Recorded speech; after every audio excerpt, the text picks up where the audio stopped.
Hello বন্ধুরা, আজকে চলে এসেছি তোমাদের সামনে নতুন একটা ভিডিও নিয়ে।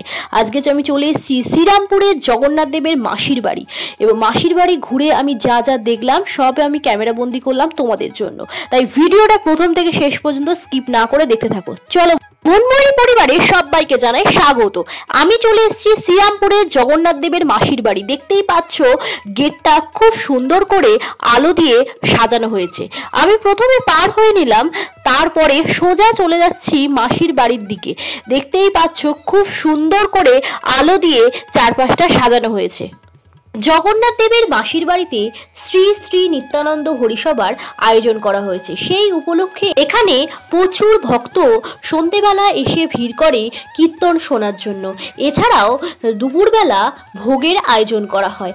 আমি সন্ধেবেলা এসেছি বন্ধুরা, খুব সুন্দর করে আলো দিয়ে চারপাশটা সাজানো হয়েছে। সেই উপলক্ষে ছোট্ট করে কীর্তনের ব্যবস্থা রয়েছে। দেখতেই পাচ্ছ খুব সুন্দর করে এখানে সব ঠাকুরকে সাজানো হয়েছে।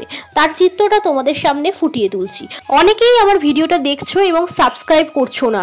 সাবস্ক্রাইব করে অল বাটনটা ক্লিক করে দিও। সাবস্ক্রাইব করতে কিন্তু কোনো টাকা লাগে না, তাই সাবস্ক্রাইব করে আমাকে একটু ভালোবাসা দিও যাতে আমি এগিয়ে যেতে পারি। দেখতেই পাচ্ছ প্রচুর ভক্ত এখানে এসে হাজির হয়ে গেছে, আর এখানে কীর্তন শুরু হয়ে গেছে। বন্ধুরা, ভিডিওটা পুরোটা দেখতে থাকো।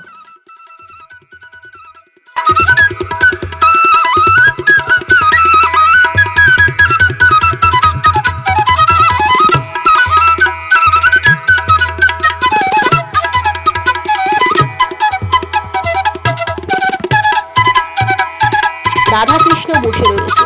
দেখতেই পাচ্ছি আমি এখানে অনেক মালসা রাখা রয়েছে, যেটা সকালে ভোগের জন্য আয়োজন করা হয় বন্ধুরা। আর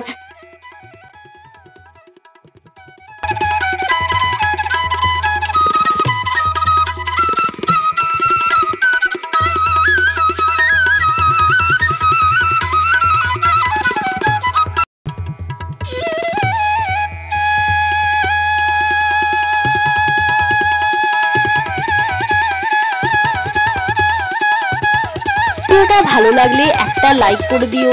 কেমন লাগলো আমাকে কমেন্ট করে অবশ্যই জানিও, আর সাবস্ক্রাইব করে অল বাটনটা ক্লিক করে দিও। আজকের মতো জগন্নাথ দেবের মাসির বাড়ি ঘুরে আমি বাড়ির দিকে রওনা দিলাম বন্ধুরা। আজকের মতো সবাইকে টাটা। আবার দেখা হচ্ছে অন্য একটা ভিডিও।